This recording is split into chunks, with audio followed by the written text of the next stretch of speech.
Good evening student, स्वागत है आपका अपने YouTube channel the way of chemistry पर। आज फिर हम चर्चा करेंगे कुछ इंपॉर्टेंट क्वेश्चंस के बारे में। क्वेश्चन है, एल्कीन के द्विबंध का पता लगाने के लिए मिलाते हैं। एल्कीन में अनसैचुरेशन पाया जाता है अर्थात डबल बॉन्ड होता है और इसकी जांच के लिए हम लोग उसमें मिलाते हैं तरल ब्रोमीन। तरल ब्रोमीन हल्के पीले रंग का पदार्थ है और जैसे ही हम लोग एल्कीन को उससे मिलाते हैं या ओलेफिन को उससे मिलाते हैं तो उसका हल्का पीला रंग गायब हो जाता है। त्रिविम समावयवता में दर्पण प्रतिबिंब को कहा जाता है। त्रिविम समावयवता का एक स्वरूप है प्रकाशीय समावयवता। प्रकाशीय समावयवता में दर्पण प्रतिबिंब की तरह जो मॉलिक्यूल हैं वो होते हैं, बिहेव करते हैं। तो जो एक दूसरे के प्रतिबिंब होते हैं इनको बोलते हैं प्रतिबिंब रूपता। इसको अंग्रेजी में बोलते हैं इनेंसियोमर्स। और जो प्रतिबिंब नहीं होते हैं उनको बोलते हैं डायस्टीरियोमर्स। यहाँ प्रतिबिंब होते हैं इसलिए इनको कहा जाता है प्रतिबिंब रूपता। क्लोरोफॉर्म ऑक्सीजन से प्रकाश के उपस्थिति में अभिक्रिया कर देता है। फॉस्जीन जो एक प्रकार का विषैला गैस है। इस पर यह सवाल पूछता है कि आजकल क्लोरोफॉर्म का प्रयोग निश्चेतक के रूप में क्यों नहीं किया जाता है। उत्तर है, क्लोरोफॉर्म सूर्य के प्रकाश की उपस्थिति में ऑक्सीजन से अभिक्रिया कर विषैला फॉस्जीन गैस बनाता है और यही कारण है कि दम घुटने से मृत्यु तक हो सकती है और क्लोरोफॉर्म का प्रयोग निश्चेतक अर्थात बेहोशी की दवा के रूप में नहीं किया जाता है।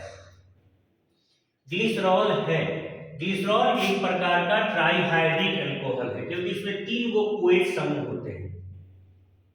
अगला क्वेश्चन है, एल्कोहल और फिनॉल बनने में एल्केन और एरीन का एक हाइड्रोजन किससे विस्थापित होता है।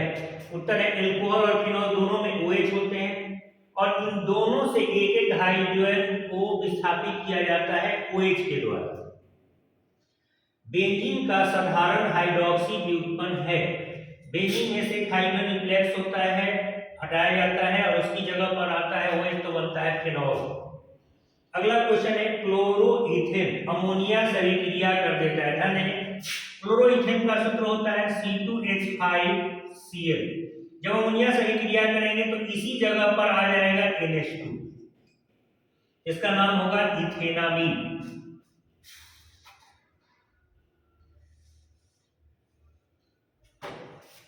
अगला क्वेश्चन है, ये कंपाउंड दिया गया है, इसका IUPAC नाम है। तो ध्यान देंगे, OH जहां से मौजूद है उस कार्बन को 1 मानेंगे, 2 3 4 5 6।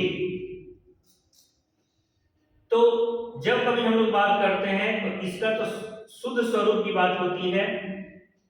तो जिस कार्बन से हम लोग शुरुआत करते हैं 6 मोल होता है, तो ऐसी अवस्था में इसका शुद्ध उत्तर तो होना चाहिए था 2 और 6 डाई मिथाइल फिनॉल, लेकिन वो कंप्लीट आंसर इसमें कहीं नहीं है। तो मिलता जुलता आंसर है 2,5 डाई मिथाइल फिनॉल।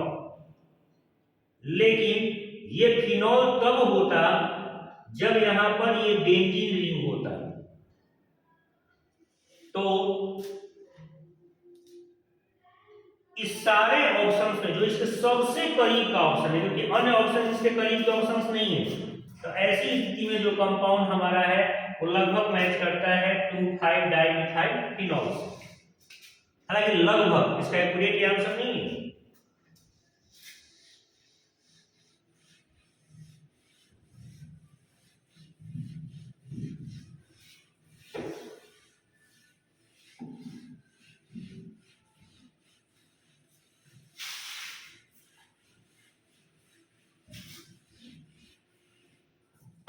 एक और महत्वपूर्ण क्वेश्चन है जो अक्सर लॉन्ग में पूछा जाता है। क्वेश्चन है, प्रथम कोटि की अभिक्रिया से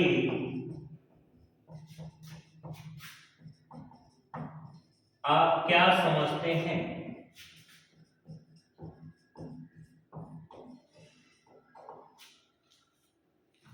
प्रथम कोटि की अभिक्रिया से आप क्या समझते हैं।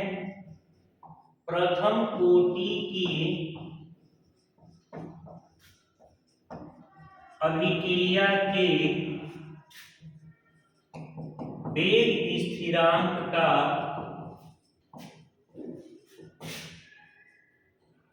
व्यंजक प्राप्त करें।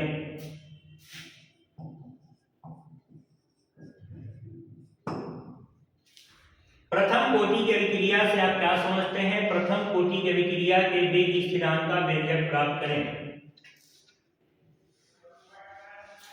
आंसर होगा वे रासायनिक अभिक्रियाएं जिनके वेग समीकरण में अभिकारकों के सान्द्रण के घात का योगफल 1 हो उसे प्रथम कोटि की अभिक्रिया कहते हैं। मान लिया कि एक प्रथम कोटि की अभिक्रिया निम्न प्रकार से हो रही है। प्रारंभ में इसकी मात्रा A मोल प्रति लीटर है, लेकिन प्रारंभ में चूंकि अभिक्रिया नहीं हुई है इसलिए B 0 है।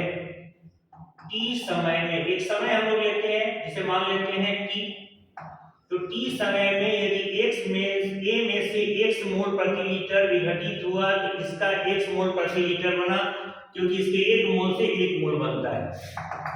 यदि अभिक्रिया का दर dx/dt से सूचित किया जाए तो dx/dt समानुपाती होगा A-x और इसका घात 1 यानी पावर 1, क्योंकि फर्स्ट ऑर्डर रिएक्शन है।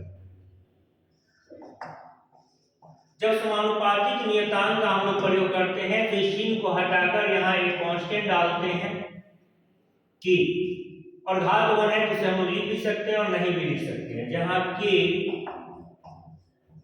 को वेग स्थिरांक या दर स्थिरांक कहते हैं।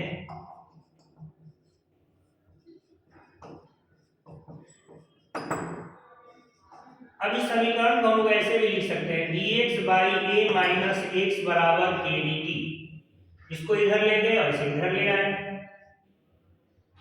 दोनों तरफ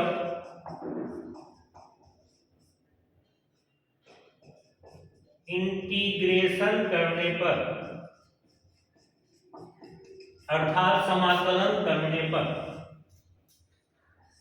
यह समीकरण कुछ इस प्रकार से होगा dx/A-x बराबर k dt।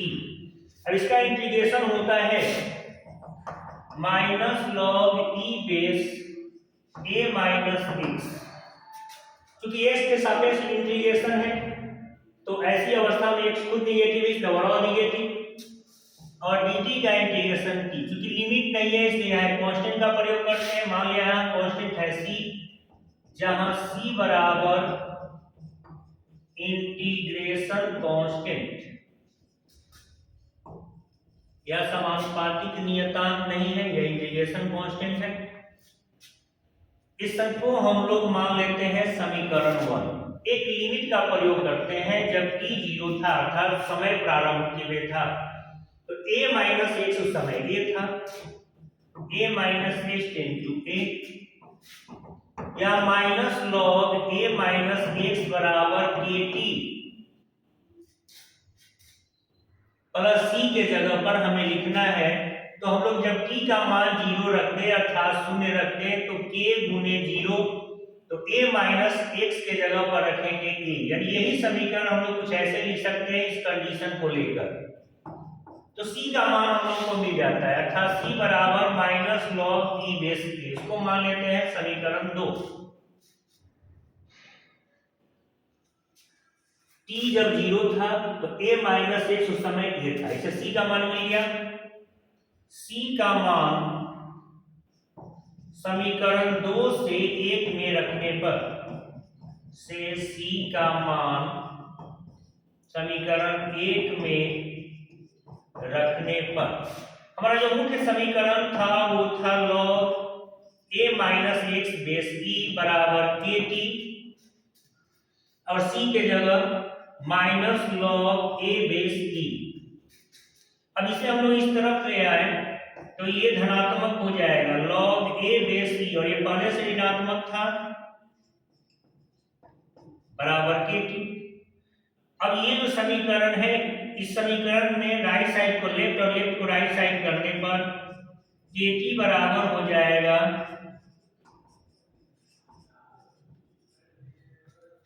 a base e -log A-x base e, या kt बराबर log m -log n के फॉर्म में तो इसे हम लोग लिख सकते हैं log a by a minus x. और एक समीकरण होता है, जब कभी log e बेस को 10 बेस से बदलते हैं तो 2.303 से गुना किया जाता है। तो kt बराबर 2.303 log 10 base a by a minus x, या यही समीकरण हम लोग लिख सकते हैं 2.303 t को इधर ले आए by t log 10 base a by a minus x. इस समीकरण को हम लोग मान लेते हैं समीकरण थर्ड। समीकरण थर्ड को प्रथम कोटि की अभिक्रिया के वेग स्थिरांक का व्यंजक कहते हैं। ये अक्सर लॉन्ग में सवाल पूछे जाते हैं, बहुत ही इंपॉर्टेंट सवाल है। इसमें कुछ न्यूमेरिकल्स भी होते हैं, इस चर्चा हम लोग करेंगे। ऐसे इस पर के कुछ न्यूमेरिकल्स पहले से क्लास लिया जा चुका है केमिकल काइनेटिक्स प्लेलिस्ट खोल करके, और वहां पर इससे संबंधित कुछ न्यूमेरिकल्स की भी चर्चा है, आप देख सकते हैं।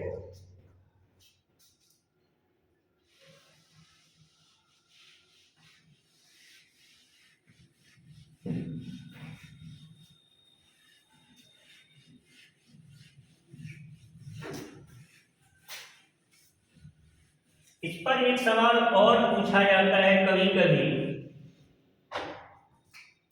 कि सत्यापित करें कि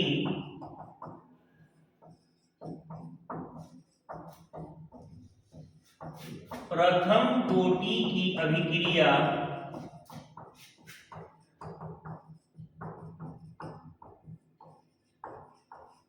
कभी पूर्ण नहीं होती है, क्यों?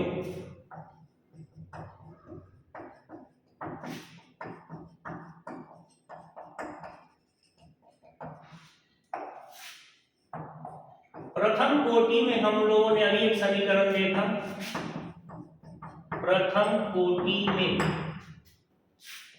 t बराबर 2.303 बाई के log a by a minus x base 10। अब यह अभिक्रिया पूर्ण कब होगी? यह अभिक्रिया तब पूर्ण होगी जब प्रारंभिक मात्रा a और टोटल विघटित मात्रा a दोनों बराबर हो जाए। तो अभिक्रिया पूर्ण होने पर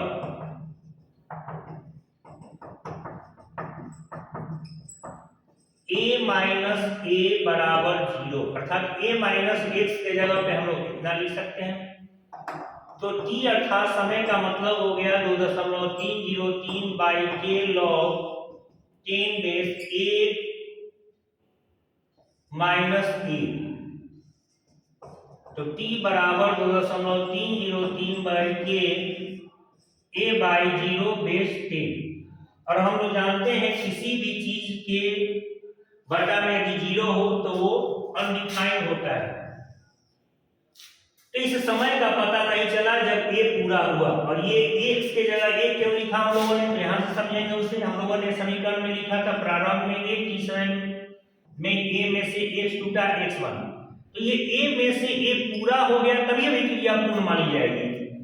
और उसी का प्रयोग हम लोगों ने यहाँ पर किया जो क्वेश्चन में पूछा गया है।